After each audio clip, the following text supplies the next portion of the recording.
Hello guys! Hello Leo! Welcome dito sa aking channel. Kapalaran 888, welcome. Alamin natin kung anong messages, vibration, gabay energy. Para to sa lahat ng Leo. Okay Leo, meron kang dalawang baraha dito. This is number 6, number 9, 69, 96. Sinasabi ng baraha sa'yo dito na posibleng isang napaka-wise na desisyon ang gagawin mo sa linggong ito. It's either travel.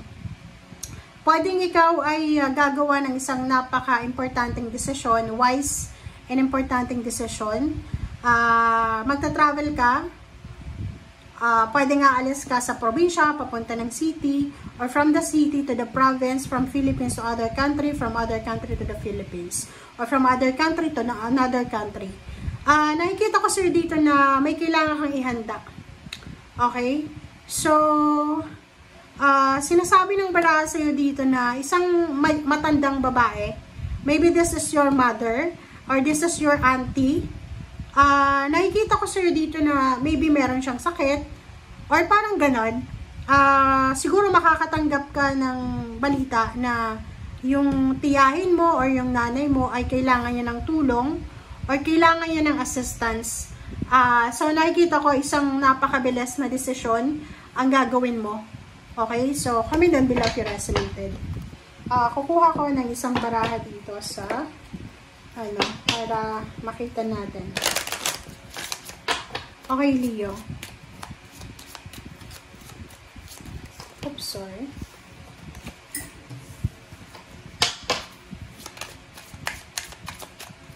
Leo.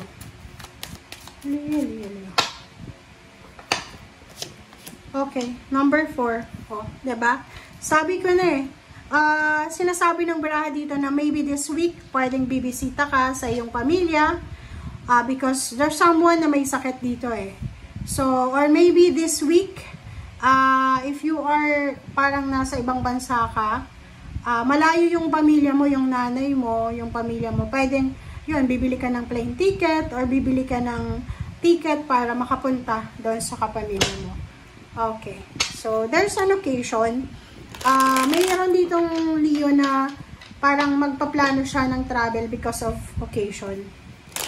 Maybe birthday, like 60th birthday, 80th, 70th birthday, parang gano'n.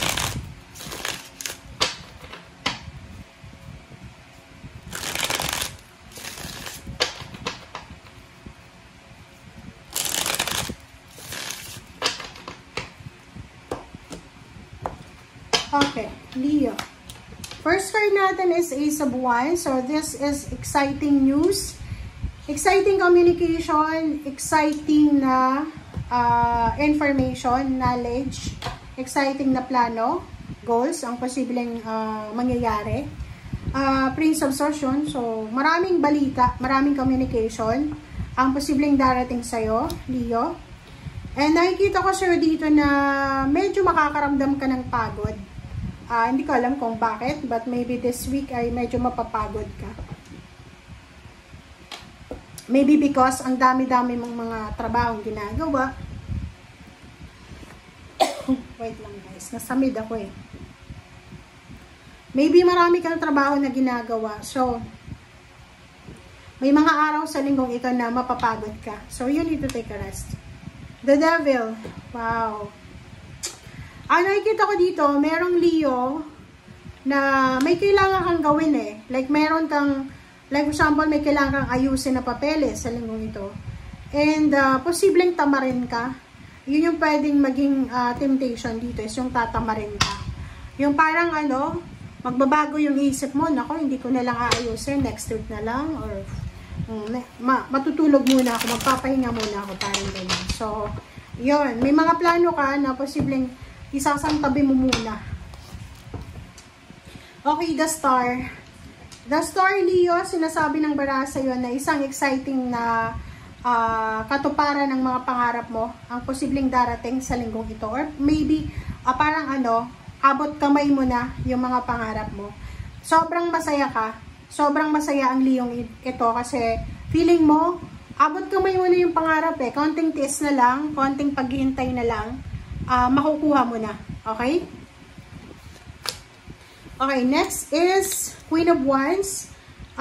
Nakikita ko sa'yo dito na yun, ang balita na posibleng matatanggap mo ay posibleng magdadala to sa'yo. Hindi lang sa'yo, kundi sa kapamilya mo or sa team, kung ikaw ay member ng isang team sa isang trabaho or sa isang business. So, nakikita mo dito yung Queen of Wands, sinasabi na freedom, emotional freedom or financial freedom. So, posibleng tapos na yung kontrata, tapos na yung obligation, tapos na yung kung ano man na obligation is in duties and responsibilities mo.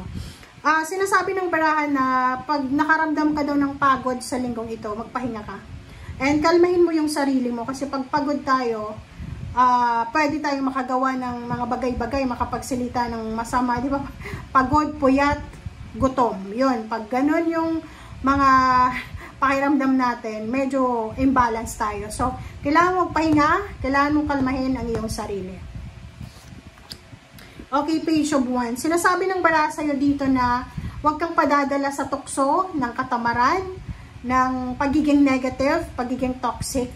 Kasi meron ditong future na parang sinasabi sa'yo na yung mga negativity and toxicity na nakapaligid sa'yo, nararamdaman mo ngayon, ay hindi mo na yan kailangan sa future. Kumbaga, may kailangan kang i-give up kung gusto mong maging maganda ang takbo ng future mo. Okay? And last card natin is Chariot. So, sinasabi ng barahan na isang napaka-exciting na balita about future. Kumbaga, sinasabi ng barahan sa'yo na lahat ng mga pinagpaguran mo, lahat ng sacrifices mo, lahat ng mga, anong tawag dyan? Kasi parang ano to like, nagsimula siya sa pregnancy test, diba? Yung parang, yung ibang Leo, nag-check sila, ay, pregnant, until nanganak na, nabuntes, nanganak na, nagbaptism na, nag-first birthday na. Okay? So, yung the star dito, sinasabi na isang exciting na news, good news na pwedeng isa yan sa mga rason kung bakit sobra-sobra kang magiging motivated and determinado para sa mga dreams and hopes mo. Okay? And dalawa yung queens natin, dalawang babae ang pwedeng kadil mo dito. Pwede siyang fire sign, Leo, Aries, Sagittarius, pwedeng water sign, Pisces, Scorpio, and Cancer. So, nakikita natin dito na merong collaboration. So, merong collaboration ng Leo and water sign, Pisces, Scorpio, and Cancer. So, yun. Pwedeng nagpaplano kayo ng business or nagpaplano kayo ng homecoming, nagpaplano kayo ng celebration, ng reunion, nagpaplano kayo ng fiesta celebration, or kung ano man na happy moments or happy reunion or happy celebration na pinaplano nyo. Okay? Thank you guys. Bye!